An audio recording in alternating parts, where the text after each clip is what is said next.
Бірінші мемдердің басын айтам. И ты, короче, продолжаешь. Тасташ. Газелей дейсің. Ана, бүгін түнде. Бүгін түнде?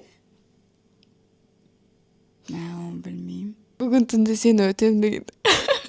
Бізде негізі 11 раунд бар. Асема негізі жалпы скучный адам, байға істейтіндерден хабар жоқ. Бітті, 3-ші раунд, короче. Жаным Далбаевсың ба? Далбаевсың ба? Бітіп қойған сияқты, жаным Далбаевсың ба? Вообще білмеймін. Машина қақып кетеді ғой. Тақтың тағылған. Ну, точно білесің сен. Үйде бір 5-6 очкиім бар. Онсың қа. Қоя алмаймын мен. Қоя алмаймын мен? Что-то припоминаю. Миымның бір тілінің шында тұр, айтамын. Қоя алмаймын мен. Короче, қоя алмаймын мен, далаға шықсам да қоя алмаймын деп футболкасын шешіп тастайтын ше. Ой, то есть жыртып тастайтын. Сол. Жолдың бәрі ямы-ямы.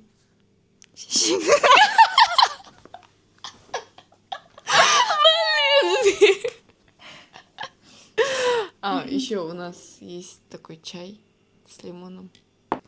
Түсінбей жатырмын. Қаласа қойып жібер. Иә, дұрыс.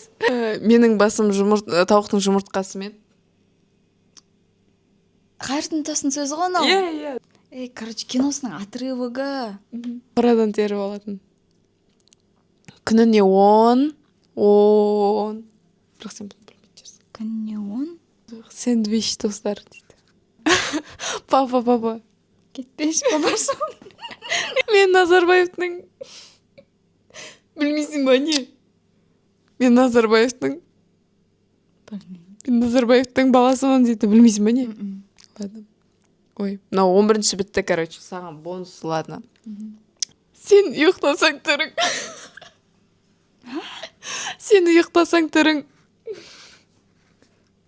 Түрің не? Алластан ұқсайды дейтін ба? Сен білмейсің ба, не? Сен ұйықтасаң түрің тасаға ұқсайды дейтін білмейсің ба? Қалтамда не бәрі? 570 теңге бар дейтін ба? Қазақстанды қорғауға. Өзбекстанды қорғауға. Ладно, короче, давайте. Келесі орысша мемдерді істеп көреміз, короче. Айтып ап, өзім білмей отсам да.